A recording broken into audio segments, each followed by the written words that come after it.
everyone, welcome back to Rhythm Railroad. This is update number 20 of my HO scale layout. So the biggest update here is that I've yet again changed my layout plan, as many of us do when we're building our layouts. The reason I did that is because I found greater opportunity in my current plan than in my past two plans. And what I'm trying to do is balance not only the area that I'm trying to model, meaning like the Northeast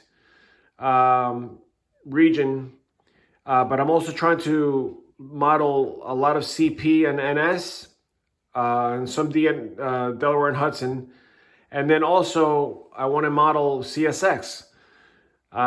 So originally my plan was that I couldn't have CSX at all because I was only doing one railroad, and that would have been CP, which in 2015 was taken over by NS. So there was a lot of NS and CP traveling between Binghamton and what would have been Schenectady for my original plan. So Binghamton would have been down here, Schenectady would have been up there, and it was basically going from point south all the way up to Schenectady, and that would have been the top of the layout.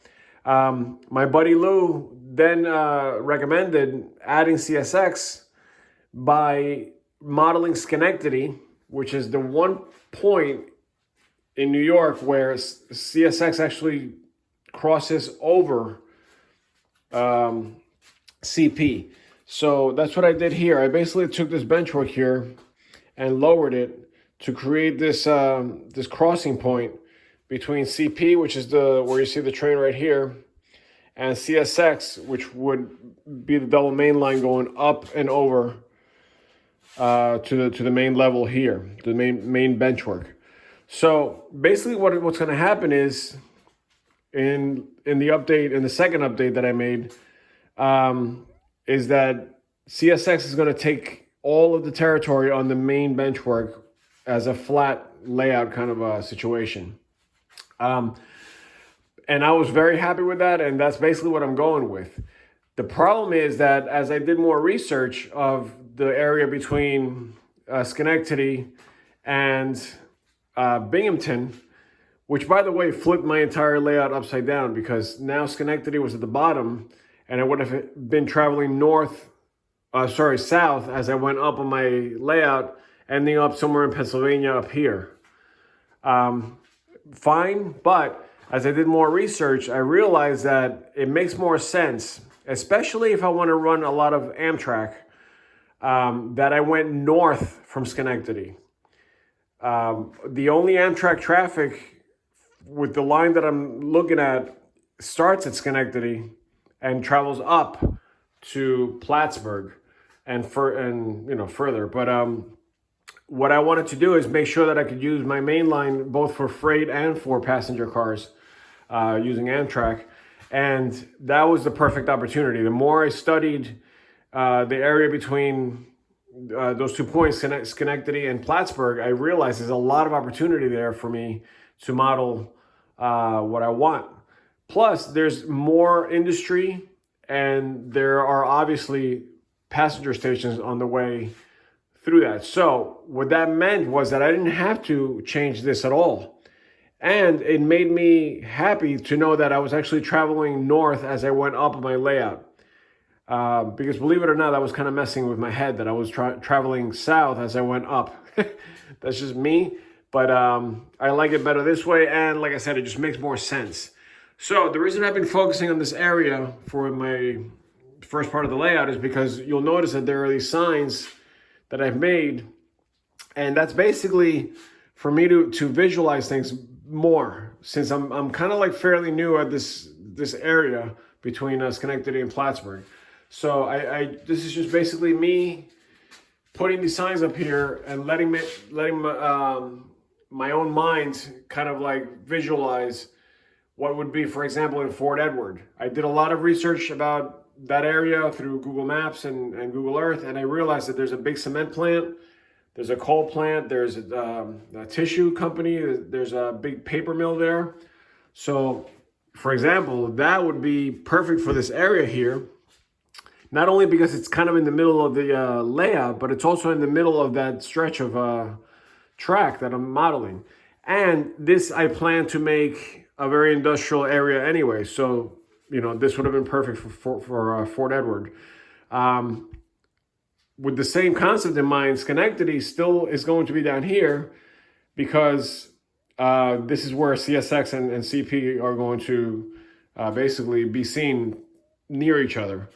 I'm still keeping my junction right here for, you know, CP, which is the right track, and then the two tracks on the left would be CSX double main. But as we climb here, CSX stays down here, and then this continues to go up. So I don't know what I'm going to make here for CSX, but I'm basically going to allow CSX to dictate what this area is going to be. So maybe it'll be Albany or somewhere around there, even though I'm going up. So I'd have to see what, you know, what's there for CSX. But I did go up like normal with CP. The only problem is that as I get to this mountain here, which, by the way, there's plenty of mountains to be seen in that area from what I can see. The only problem is that I have to get under the stairs here with a tunnel. Now, the tunnel was going to be originally Belden Tunnel in just north of Binghamton. And from what I can see, there's no other tunnels anywhere in New York. I just can't find it, at least on the CP line. I can't, or the old Delaware and Hudson, I can't find any other tunnels besides Belden. But that's one of the sacrifices that I'm making. I have to put a tunnel here because that's the way I designed the layout. So I'm keeping the tunnel. It'll just be some kind of fictitious tunnel that I'm making up. But I guess that's part of building layouts. Sometimes you just have to do that. So you could just, you know, let it function naturally. But as we exit the tunnel here, this I figured would be a great spot to put the next town or the next area north of Schenectady, which is Saratoga Springs. And in Saratoga Springs, there's also a few other industries that I'm looking to put in here. But the one that stood out was the Slack Chemical Company that I found there. So I'm probably going to put that in this corner here, which is already set up for an industry. Right there with the spur, it'll be back in the corner. But if I want to add more, I might cut a few spurs right here, one into that corner, and then one coming out of this into that area right there. Maybe something small there.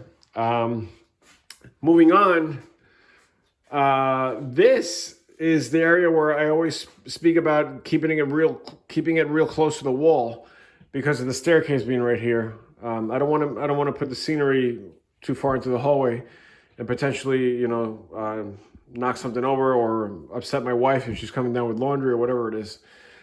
So what I'm going to do here is I'm going to imagine this, at least this middle section here on the second level, that it would be near Lake Champlain, which is part of this area, or from what I could tell, there's some trackage near the Hudson Valley, the Hudson River. So what I might just do is just do a real simple little hill down and then put a platform on the bottom here for just a little bit of water. So the scene would only come out about that far. So again, just a little hill, water all the way through, and it would make it look like those long stretches by the river or by Lake Champlain. Once we get to this area, this all becomes flat. I just told you about having Fort Edward here in this section with all the industries. And it's set up like that anyway, because that's how I planned it. I planned this, you know, this area here to put a few industries here, one large one in that back corner, one in that corner, and then I had already built this one. Not that it has to be for 10 cars, but, you know, whatever I decide to do, at least I have a lot of opportunity here. And it's all flat, so it's easy to switch here without cars running away from you on a slope. Then once we travel past Fort Edward, this would be all transitional, you know, whatever amount of hundreds of miles to Whitehall. Now, Whitehall has a yard in it, has like a transfer yard, which is I think like 6 tracks. So mine's going to be probably 4 tracks, so it's close enough. But basically, all of this area here where the pink foam is going to be the yard. And what's cool about that is that in Whitehall, there's actually a yard very close to some industries. So it would kind of make sense to have those industries there, even though it's not necessarily by Fort Edward, but that's that would make sense also geographically, since it's north of Fort Edward. And then obviously we're traveling north here, and then we get into the Helix. The Helix is going to represent 3 or 4 Amtrak stops that I'm not going to model, because they seem to be just small towns, and there are stations there, but I didn't want to make too many stations, because then I'd have a station every 10 feet or so of track. So once we exit the Helix here, that's where we're getting into what I would assume, close to Plattsburgh. So Port Henry is just south of Plattsburgh, and I might do one more town. This might get shifted over. There's a town that I forget the name of off the top of my head. Oh yes, I think it's Ticonderoga. So Ticonderoga has some industry, which I might model. The only problem is that up here on the 3rd level, I don't have too much access to be uncoupling cars and things. So I might still do it, but I gotta figure that out. But Port Henry would be next, and then once we cross over here, I would imagine that this would be Plattsburgh, all up here. The station at Plattsburgh is on sort of like an S curve.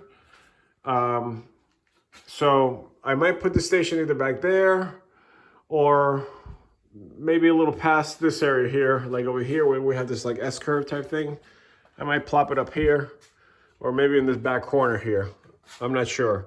But there's kind of like an S curve type thing happening right before the station, and before we get into Canada. So my idea is that once we get past this point and we start transitioning down to the Helix again, this would be like almost like Canadian, territory, before we go through and then back down again. So that's basically the plan. I think it makes a lot more sense. My staging now becomes what it used to be, which is Pennsylvania, and so points south basically, or even Binghamton trains coming out of there. But my initial scene is going to be right here, which is going to be the CP and the NS, and also CSX at Schenectady. So that's basically the plan. Now, other things that I've been doing around the layout, number one is this obvious situation here.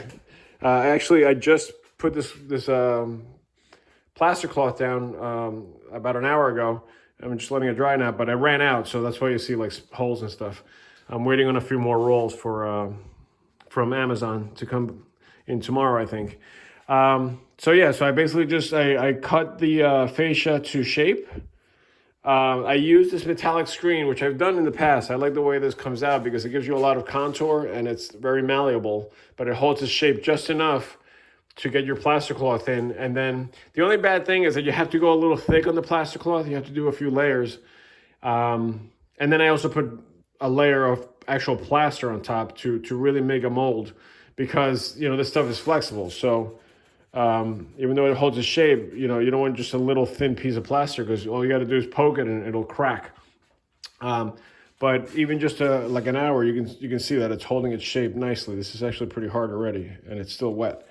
So it should be enough. And then the only thing I've experienced in the past with having the wire mesh is that when you drill you have to drill carefully to put trees in, because the drill sometimes gets caught up on the wires themselves and it starts to pull a little bit, but it's never like really made a huge mess. It's just sometimes you have to go back and patch any little cracks, or if a wire pops up, you have to kind of clip it and or push it back in. But besides that, I think it's going to work fine, and it's very easy to work with, in my opinion. I was going to do the cardboard, like the cardboard where you weave it in with vertical and horizontal strips. But I didn't like the contour. It was very perfect. Like I actually started doing it, and everything was becoming a very perfect hill, and I didn't want that. I want this. I want, you know, more shape to my hills and mountains and stuff. So that's why I kind of stayed away from that situation. And like I said, I've done this in the past, so I'm sticking with it. Another big scene that I'm working on, this is probably what's been taking up most of my time between the last update and this one, is this big river scene. I don't know if it's going to be the Hudson or what, but, you know, most likely it'll be the Hudson. But I had originally designed this just as a river. I had no idea what river it was going to be. I just wanted a bridge scene. So that part we'll figure it out later, I guess. Basically what's happening here is I bought a Central Valley 1902 bridge, which was a pain in the butt to put together, but totally worth it because the details are really nice. If you're going to build this bridge, I recommend having a lot of patience and a lot of time, because I probably said a lot of words that I shouldn't have said out loud when I was building this. It's just really hard. I mean, I literally had to build every single piece of this, you know, framework, instead of like, you know, a Walters bridge kit, which comes like with this whole thing already in one piece and you just glue it together. It's, you know, but like I said, you know, the details are incredible. So I built that, and then what I tried to do just to get creative is create a longer span here. But since the height is so big here between the water and the bridge, I decided to go with this kind of truss bridge here, where you make up the difference in height by adding structure rather than longer piers. You know, as you can imagine, if I had a flatter bridge here or a thinner profile bridge, like one of these platform bridges, it would have been where I had the piers very tall and very high, and I didn't want to do that. I wanted to keep it, you know, more like this, where like the height is gained by the bridge and not necessarily by the pier. So I went with it's the Walters Pratt bridge here, which is, you know, it's one bridge. And what I did is I chopped it up. I cut it basically so that it's this piece and that piece, and the middle stuff I'm going to use for other stuff, for kit bashing other structures. But I like the way it came out, because it was just enough to give me that extension up to the plywood here and here, and then use really short piers, which is what I wanted. Now what I did, just to make things a little more interesting, is I made up a storyline that this bridge was actually, or I should say this abutment was actually right up against the framework, just like on this side. And then obviously the dirt would have been on the other side. But they decided to add a road here. So they excavated here and made the space just to get a road across there. And then, so this bridge is actually a newer addition to, you know, just to stretch it across. It makes things more interesting for me. But the only problem is that when I did that, I had to extend the bridge track, because then now I would have been using regular track here and bridge track there, and they don't line up, and it looks really bad when you have the ties like this and then regular ties on the other side. So I ordered more bridge track, and it should be coming. And once I get that, I'll just add a little piece about that big here of the bridge track and then continue. The only thing is that the guide rails, which I had already put in place, are not going to start here, which would be ideal. But I don't want to rip that up and you know, cause potentially problems with the rest of the bridge. So I'm just going to leave it like that. It's fine. But I did use a grain weathering technique that I just learned. I had no idea this existed, but you know, the outcome is actually really nice. And it's using salt to do that. So I'm going to make a video on that, or just kind of, I'll probably just post a link of the person that made the video about that technique, which really came in handy. I did modify the technique a little bit. I did it my own way. But anyways, That's the whole point of this this bridge, to create space for a road there. Now that road is eventually going to cross the double CSX line, which is coming this way. It'll cross, and then it'll start climbing up the mountainside here, and then it'll be crossing the CP line right around here, and then it's going to duck behind the mountain, so that there's crossing gates here for CP, and then there's crossing gates here for CSX, which to me, it makes it more interesting, depending on which railroad is, coming through. That'll be the crossing gates that are functioning at that time. Speaking of CSX, so, I know this is not realistic, and I hate the fact that I have to do this, but, whatever. It's the only way I can do it. You rarely see two railroads or three tracks, basically, crossing in the same exact place of the same exact location this close together.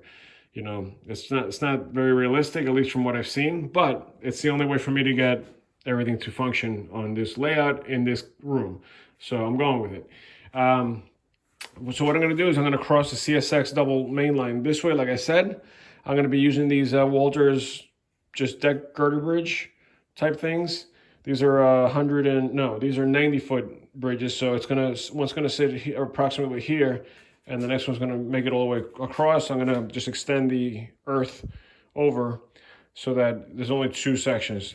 I don't think I want to make it three. I did contemplate doing the middle one like this, so there would be a pier here and a pier there, and then shorter ones there. I might still go with that. I don't know.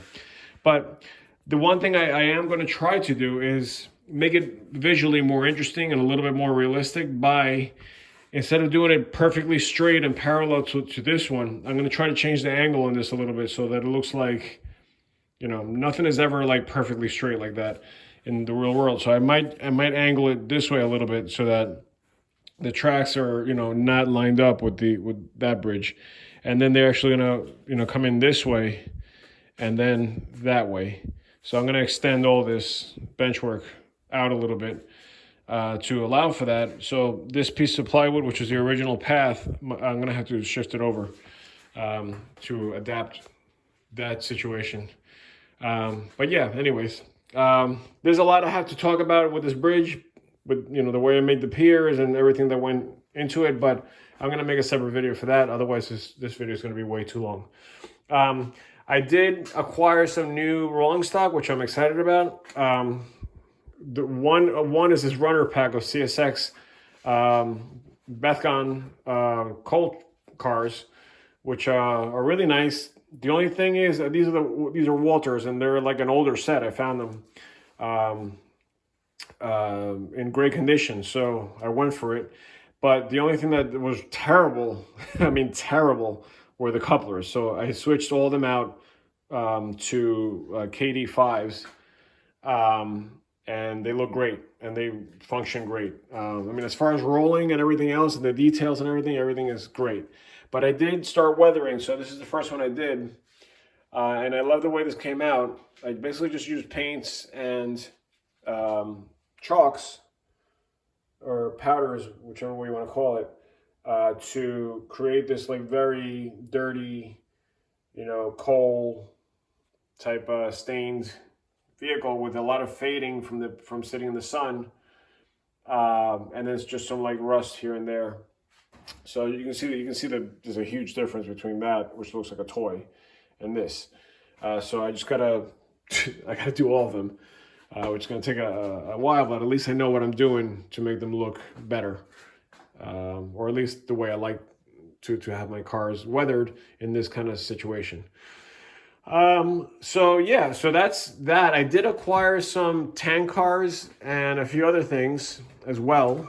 So my collection is growing, and basically here on this train, from here all the way back, so all these tanks are new. I don't love the graffiti one, but whatever. These I bought from somebody that was selling them. Some are used, some are new, but they're in mint condition. And these last three right here, these covered hoppers, I'm in love with. They're just really well designed. I forget if they're Athearn or Atlas Master line. I think they're Athearn. But you know, perfect for my CSX line. And I just love all the details, including these little red grab irons up here, which I just noticed yesterday. But yeah, all the fine detail I'm really liking. And they're still managed, they're still able to be handled without like feeling you're gonna snap them in half or break like, you know, 20 things from the sides or whatever. So they're great. So yeah, so I'm just trying to slowly build my collection of rolling stock, because I'm going to need quite a bit to fill up this this railroad, especially with the staging. But we'll go from there. So yeah, so that's basically it. Oh, I did also get these two GT cars here, Grand Trunk, which I love. This one I had already, but these are the two that I got, and they're like auto part cars for the factories. They came weathered already, which was good. I mean, I like the way the person that did these, the way he did them. But the only thing I don't like is that he kind of just used one paint for everything, one shade of you know, that dirt color. So, you know, he did the trucks the same way, and he did everything, which I guess makes sense. I mean, if you're kicking up dirt, it's all going to get covered in the same stuff. But I like more detail. I like more like this. Like I weathered this one, and I, you know, have rust, and I have grime, and I have, you know, the trucks and the wheels look different instead of this look of like just everything's the same. But that's just me. They're still nice. I'm not saying they're not.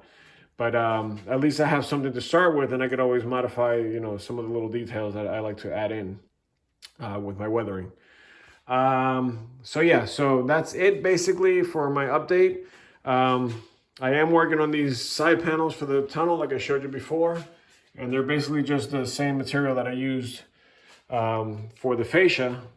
But it's going to have the access hatch is going to be on top. So basically the top of the tunnel is going to pop off so that I can get in there if I need to. And the tunnel is going to come up to the staircase, obviously. There's going to be a little more bench work here for the scenery. But I do have access to get in there if I go under. So all this is going to be hollow under here so I can get into the tunnel from the other side. So that's in the works as well, and that should be it. I'm still a little stuck as far as track work, and that's why I'm not running trains right now, because besides the bridge situation that I showed you before, I'm still waiting on FlexTrack. Now I called, you know, the two hobby shops that I ordered from. I mean, I'm waiting for like a good probably 6 or 7 packs of what do you call it? FlexTrack, but Microengineering is apparently behind. But the hobby shop said they were going to be in by October 1st, and now we're in the middle of October, and I still haven't heard back from them. So we'll see what happens with that. But I just want to be able to finish this top level so I can actually come back down once I get up there, instead of having to back up every single train all the way down to the staging level again. So anyways, that's going to be it for today. I hope to make a lot more progress in the next update, but I'll see you then. Thanks.